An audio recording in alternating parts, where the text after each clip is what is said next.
Capítulo 5 Mundo Invisível. Plano Espiritual. Organização do plano espiritual. Quero mostrar-lhes como está organizado o plano espiritual. É de fato uma realidade composta de 3 camadas, totalizando 180 graus, que por sua vez estão divididos em 3 níveis, a saber, superior, médio e inferior. Cada um desses níveis possui também 60 graus, sendo que a camada mais inferior corresponde ao mundo infernal, a média ao purgatório e a superior ao reino do céu.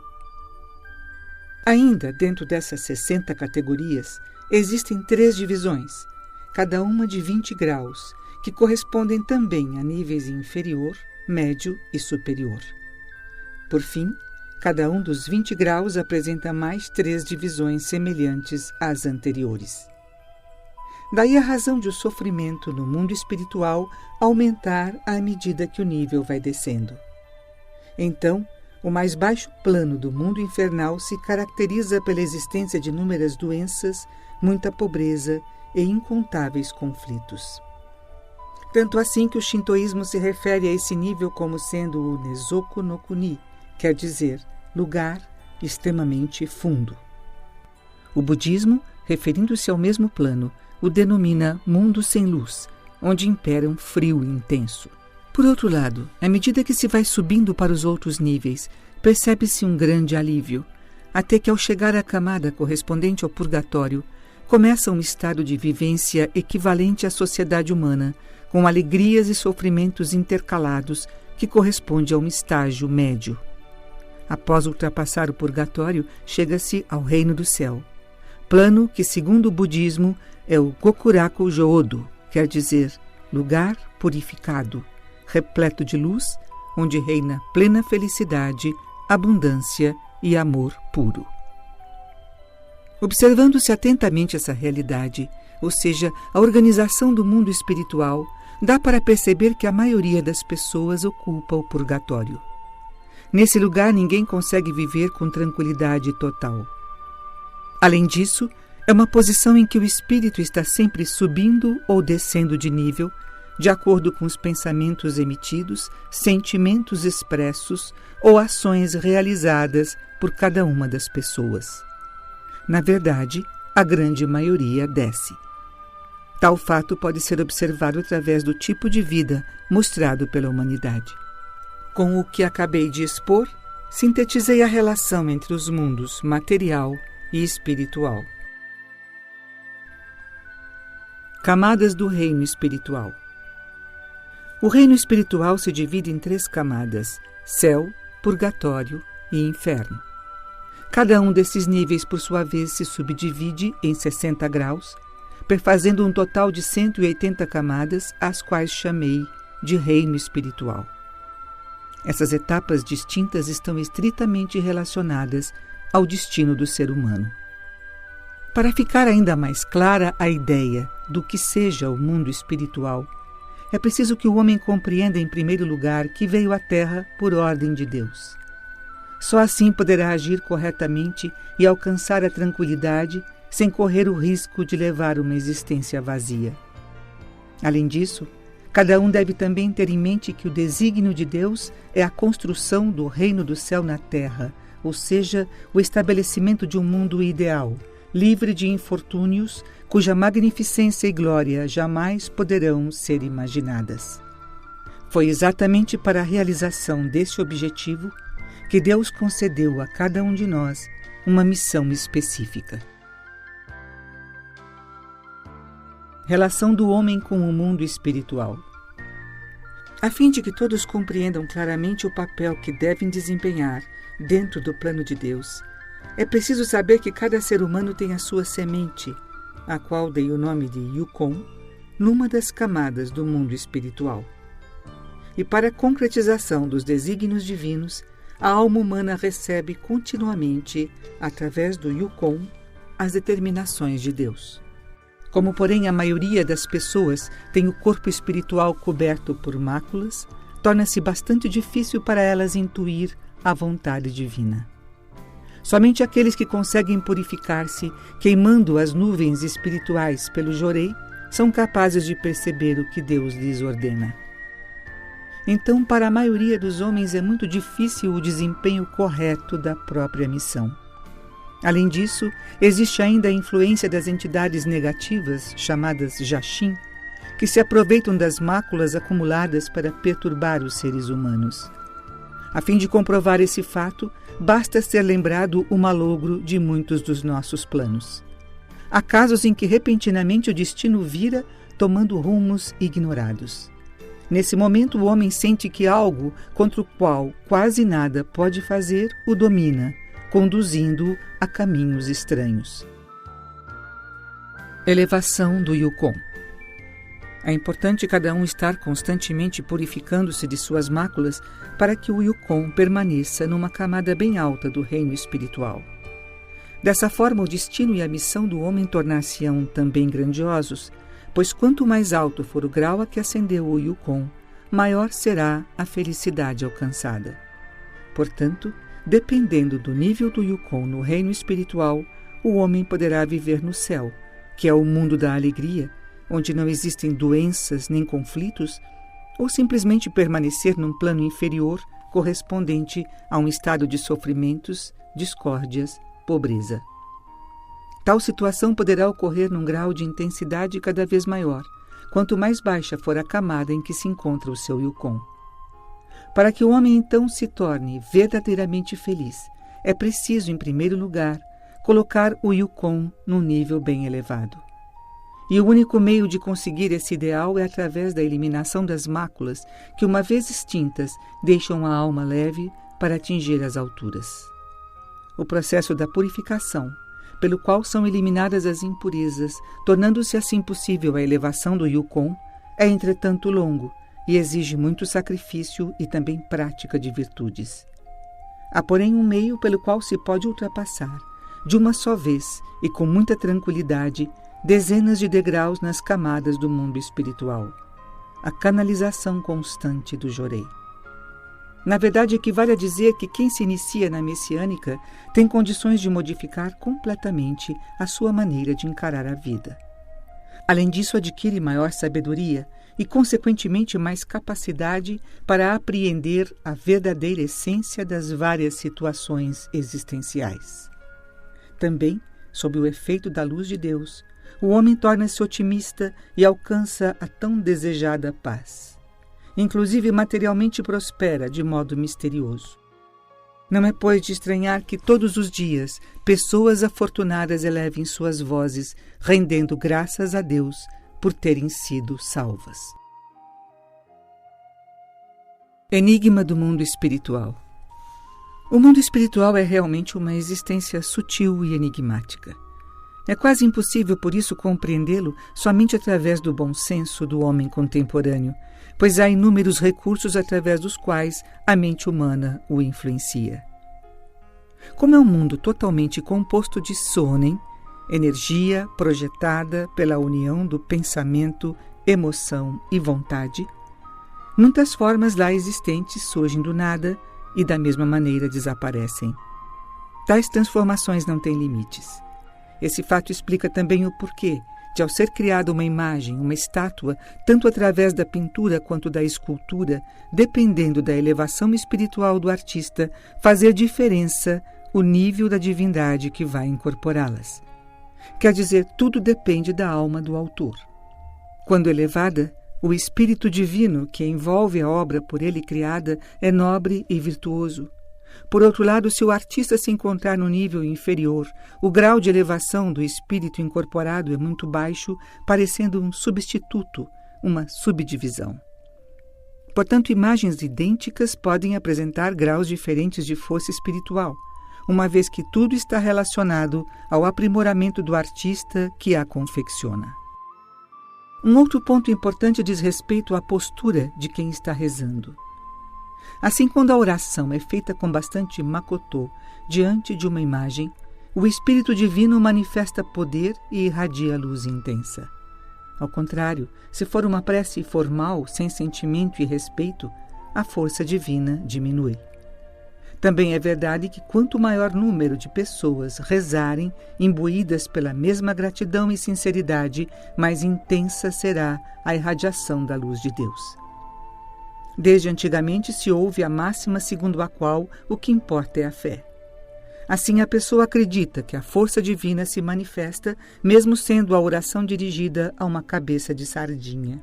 Em outras palavras, significa que, embora o autor da prece não tenha nenhuma qualificação espiritual, se criar uma imagem e dela fizer momentaneamente uma propaganda bem elaborada e muitos devotos começarem a dirigir-lhe preces, cria-se, através do Sônem, uma forma de divindade no mundo espiritual. A partir daí, essa imagem começa a manifestar uma força relativa, concedendo inclusive muitas graças. Tal fato, entretanto, resulta exclusivamente de ideias projetadas pelo Sônem humano. Daí a razão de se poder afirmar que o mundo espiritual é um enigma. É certo, porém, que essas projeções duram pouco tempo, pois não são verdadeiras, apenas ilusórias, como uma onda que surge e logo desaparece. Espírito protetor. Todos nós temos um espírito protetor, selecionado entre os ancestrais, com certo nível de elevação espiritual, que emite um sinal de alerta quando nos encontramos na iminência de um perigo. Um exemplo pode elucidar melhor esse ponto. Se por acaso alguém, por um imprevisto qualquer, perde um trem, com o qual tenha ocorrido um acidente, com muitas mortes e feridos, esse fato nada mais é do que a intervenção do protetor para salvar a vida de quem se encontra sob seus cuidados. Conhecendo, portanto, antecipadamente a nossa sorte, os espíritos guardiães procuram advertir-nos de todas as maneiras. Espíritos demoníacos. Agora vou falar sobre os espíritos demoníacos, que também existem em grande quantidade. São, na verdade, os malfeitores que, devido ao seu apetite infernal, criam percalços e sofrimentos, gerando infelicidades para os demais seres. Obviamente, tudo resulta das ideias materialistas emanadas pelos incrédulos, ou seja, por aqueles que não aceitam a existência das realidades invisíveis. Tal ambiente, quando observado do ponto exclusivamente espiritual, apresenta-se assombroso, medonho. Ao fazer o outro sofrer, o malfeitor torna-se odiado pela vítima, que de alguma forma tentará vingar-se.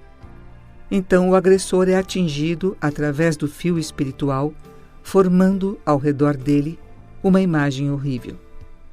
Se os perversos a pudessem enxergar, render-se-iam imediatamente. O que ocorre, entretanto, é o contrário.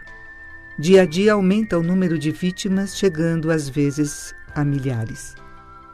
Daí todas elas juntas criarem, através do Sônem, um monstro tão pavoroso que cerca os malfeitores e tenta destruí-los. Assim acontece mesmo com heróis e homens ambiciosos. No final não encontram outro destino a não ser a destruição completa. É por isso que grandes personalidades historicamente famosas seguem esse destino. Por outro lado, tragédias que acontecem com políticos inescrupulosos, decadência de grandes fortunas, fim trágico de homens que fizeram muitas mulheres sofrer, ou de mal-intencionados agiotas, têm a sua origem no mesmo drama, ou seja, são vítimas do espírito vingativo daqueles a quem prejudicaram. Já quem pratica virtudes recebe pensamentos de gratidão, que se transformam num halo de luz que os envolve. Como resultado, nenhum jaxim consegue aproximar-se e a pessoa torna-se infinitamente feliz. Por exemplo, a aura que vemos acompanhando imagens representativas de espíritos divinos resulta exatamente do sentimento de gratidão das pessoas beneficiadas com alguma graça especial. Por todas essas constatações, dá para concluir quão forte é o Sônem do ser humano, bem como quanta perniciosidade advém da ação dos espíritos demoníacos. Crianças superdotadas. Uma notícia recente de jornal fazia referência a uma criança com 6 anos que desenhava maravilhosamente. Quero também tecer alguns comentários sobre o porquê do nascimento de superdotados. Desde tempos remotos, gênios assim sempre apareceram. Mesmo no Ocidente, sabe-se da existência de grandes músicos que já aos 6 anos tocavam de maneira excepcional e, a partir dos 10, criaram obras extraordinárias. É o caso, por exemplo, de Schubert, que dos 10 aos 31 anos compôs mais de 500 músicas. Foi realmente um gênio na sua arte. Causas da existência de superdotados. O nascimento de superdotados está ligado a causas especiais sobre as quais vou falar agora. Obviamente, todas elas situam-se no plano espiritual. Daí ser difícil uma explicação através da ciência materialista. De acordo com as minhas ideias e observações, existem 2 causas fundamentais que determinam o aparecimento de pessoas com dotes incomuns: a reencarnação ou o encosto do espírito de um grande gênio que já tenha vivido na Terra em outras épocas. Assim é que muitas vezes um grande músico, por exemplo, mesmo vivendo hoje no mundo espiritual, não consegue esquecer a sua especialidade, a que tanto se dedicava e de que muito gostava. Em razão desse forte apego, reencarna prematuramente. A outra causa reside na ansiedade que impede esses espíritos de gênio de esperar até a próxima vinda ao plano terreno. Por essa razão procuram, dentro da linhagem de sua família, algum descendente no qual possam encostar. Como na maioria das vezes trata-se de uma criança, após a terem encontrado, ficam aguardando até que ela tenha maior coordenação motora, o que acontece aproximadamente aos 6 anos. Nesse momento, então, ocorre o encosto.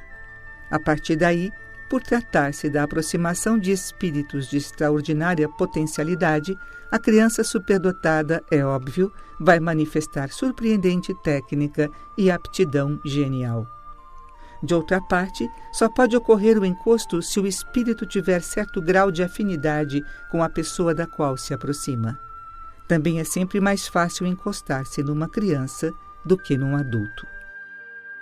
Nenhum mistério representa, portanto, o aparecimento de superdotados. São apenas seres livremente manipulados, conforme o desejo do espírito do gênio que deles se aproximou. Não haveria outra justificativa para crianças de 6 ou 7 anos adquirirem técnicas que só um adulto teria condições de desenvolver. Por outro lado, nem sempre essas pessoas conseguem alcançar grande sucesso. De um modo geral, a sua genialidade vai até certo período de tempo. Depois voltam a ser criaturas comuns. É por isso que, nestes casos, não se trata de reencarnação, mas apenas de um encosto permitido até certo momento da vida, tendo em vista a missão recebida de Deus, ou também por alguma deferência especial dos antepassados. Os 3 grandes planos. Para maior compreensão, explicarei mais detalhadamente esse ponto. Primeiramente, é preciso saber que o destino de cada pessoa tem suas raízes no mundo espiritual, de onde recebe influência de acordo com o nível em que se encontra o seu espírito. Entretanto, o corpo vive de elementos terrenos.